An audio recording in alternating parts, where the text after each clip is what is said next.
Good morning, everybody. Thank you for the privilege to minister unto you. I always say, God said for every word that you speak, you will give a report of what you said.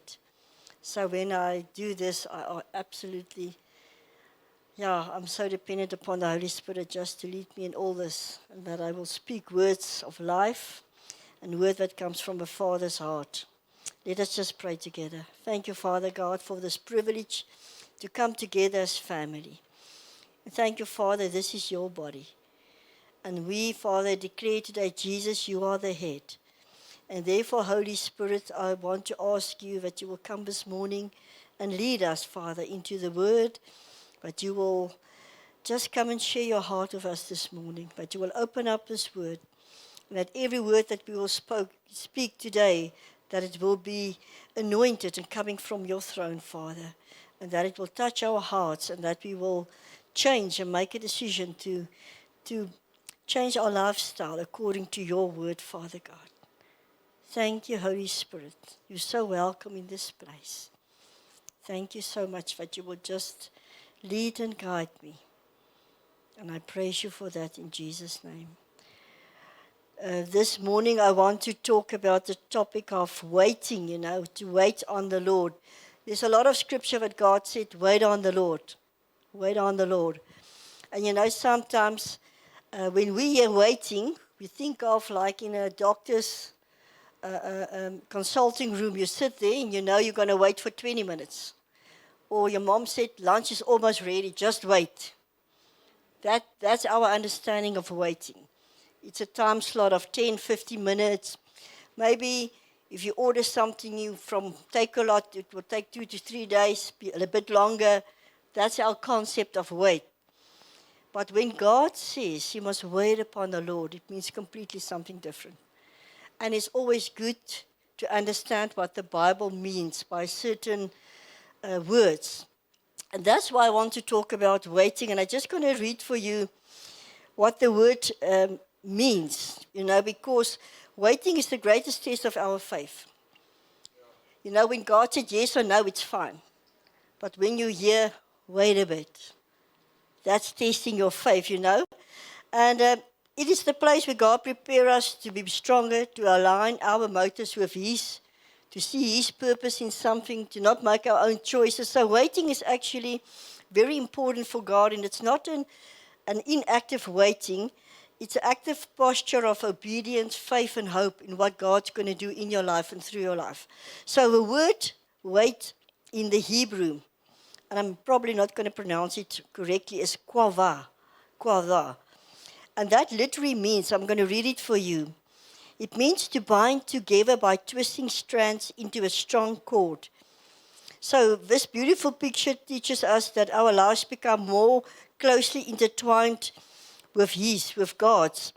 We do not simply wait for God, we become united with Him, and in that union we receive strength. That's the concept of waiting. And when you see it like that, it's completely a different thing. If God said, wait on me, actually He's inviting you to wait on Him, to actually seek Him, to wait in prayer, to wait in faith, to wait in hope that He's going to do what He says. And I want us just to get this thing in our minds, if I can put it like that. God's ways are higher than our ways. We know that scripture. But sometimes when God asks us to do something, to wait, and I know of people in our church, and you as well, many of us go through situations that we wait upon God, and it's not happening, and it's not happening. And a lot of our people, in the physical, you get tired, say, God, I can't wait anymore. I don't have anything left. There's nothing. Some of our businessmen also. There's nothing. And so they said, God, we have nothing. You can really come through now. It will be a good time if it can be today. And then it just go on. And why is this happening? God's not punishing us, actually. God is preparing us. And we must know how God is working. And if we realize that, we will see waiting is a good process, if you understand it correctly. Waiting is setting you up for something better and much more. And I want to read like 3 I'm going to read it for you. Three things that this Qatar is three things that it really carries. It first speaks of active expectation. When I say wait upon God, it's not you wait passively. You do nothing, you just wait. It's not that. It's an active anticipation that God can come through any day. That's how you wait. That's what that means. It is living with a confident expectation that God will fulfill His promises in His perfect time. And the other one is, it speaks of hope and trust. And when you hope and trust in such a way that God can even change your own plans. Because usually, in the waiting, when something doesn't come through, we are very good at making plans. We don't think so, but we are. And if God doesn't come through tomorrow or in a week, I think, maybe I must do this, or I must try that, or I must... And then we're going, planning and doing our own plans. And we're not trusting God anymore. So that's the other thing. And the third one is, it speaks of a dependency upon God. And in that sense, it means like, like Moses, when he stand before the Red Sea, he didn't have anything in his own ability to open that sea. He was totally dependent on God to put his staff on the water and then it opened. He didn't. He was dependent on God to open it up. He had no ability and he couldn't do it out of himself. And that's where God, when we wait on Him, that's one of the things that also God's working in us, that we learn.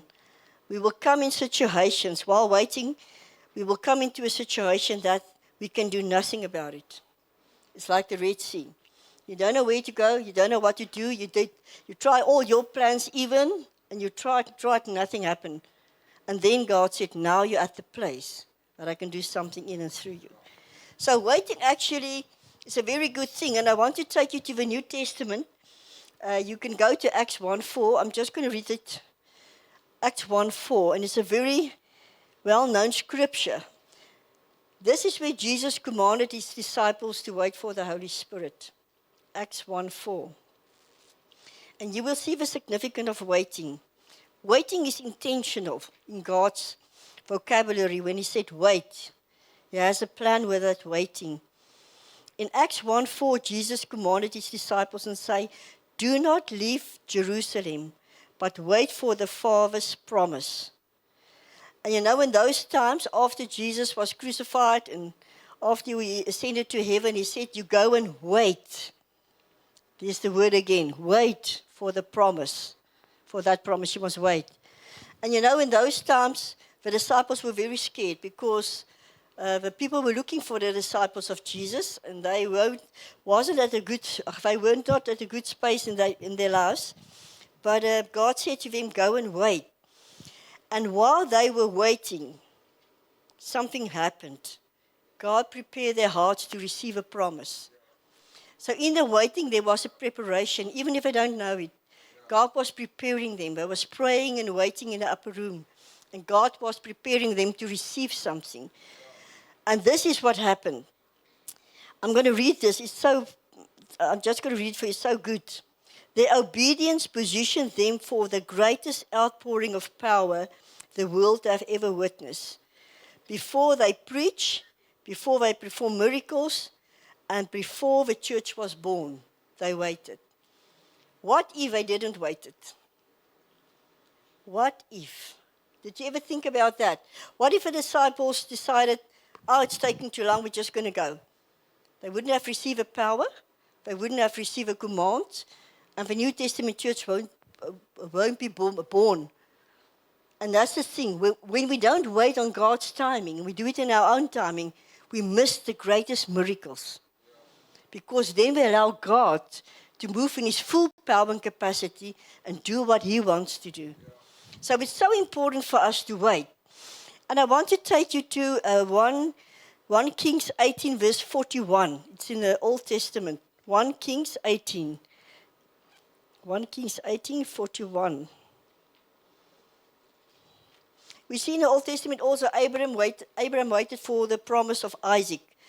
Israel waited before they were delivered from Egypt. There were always a waiting process, as the disciples as well for Pentecost.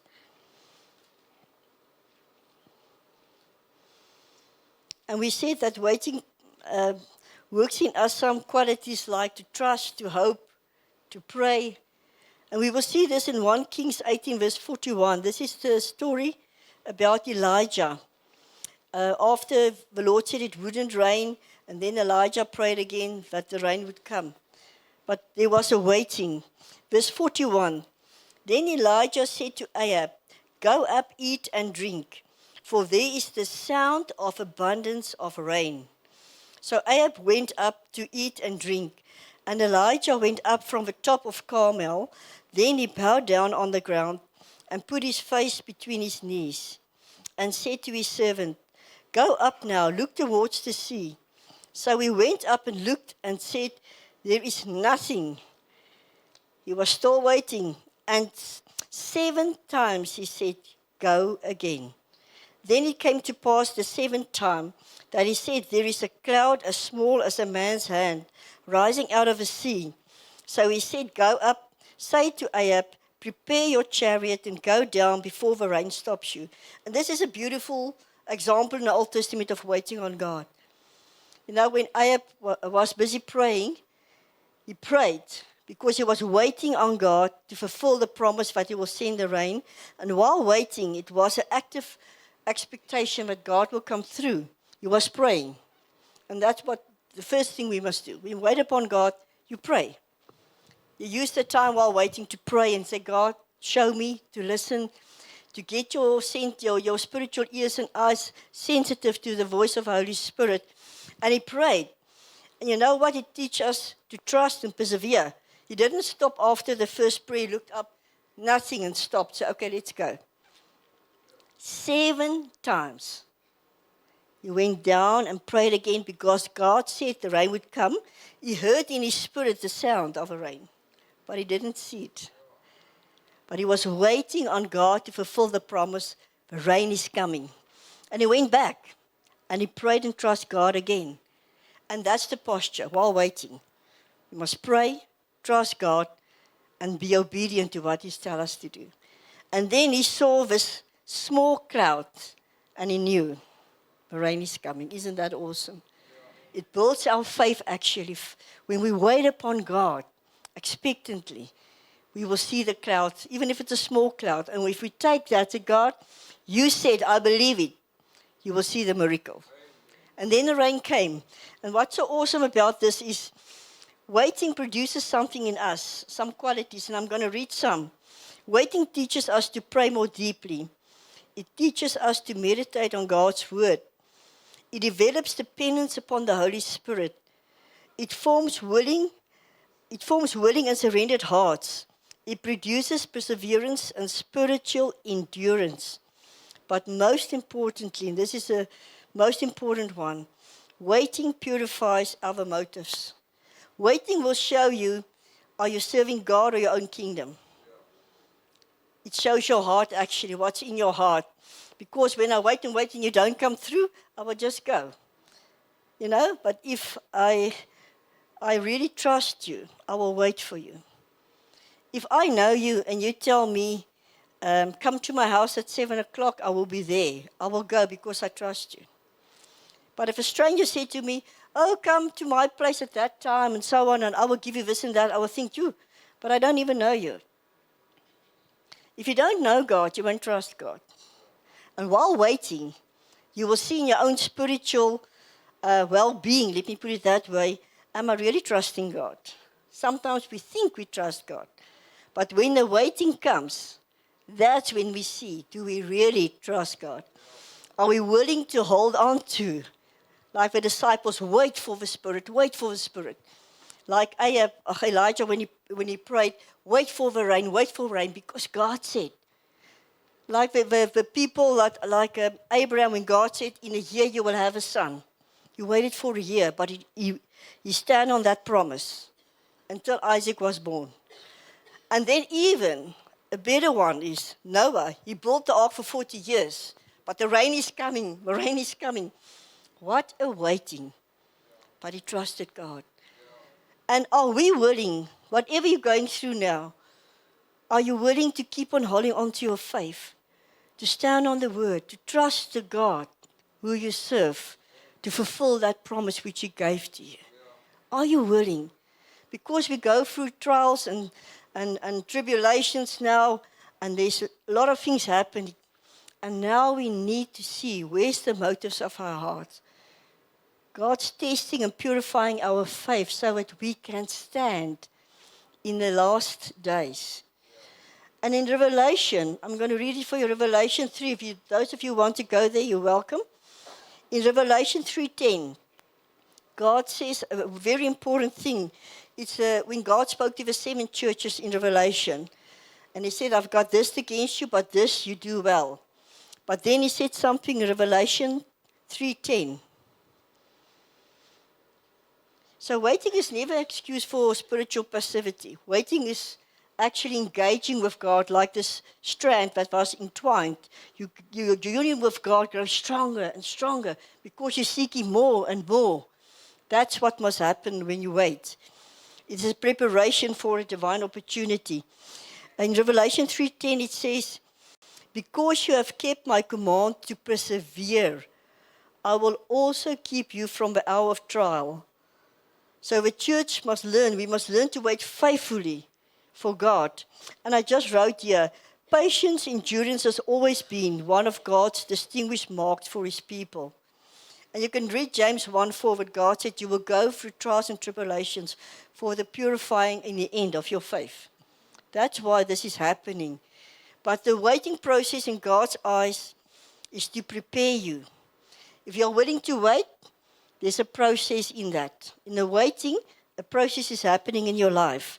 It's not like we see waiting, you wait a bit and you get no. When God said wait, you must know, it's a journey with Him now. He's preparing you, testing things in you, showing you your own motives. Are you really trusting God? Do you really believe He can do it for you? So it's a process. And in that process, He's preparing you. And when you're ready, the promise comes. Like when the disciples wait, and then the Spirit of God empowered them. So preparation is empowerment. The preparation of God. So waiting is empowering you. If you can wait on God, you will see the supernatural things happening in your life because empowerment comes from God. Then you don't do it in your own strength. You don't do it for your own will. You do it in God's strength, in God's ability, and for the purpose for which He ordained it. And that's what we want. So I actually want today let you get excited about waiting. When God said wait, you must get excited. Even for your flesh, sometimes it's not good.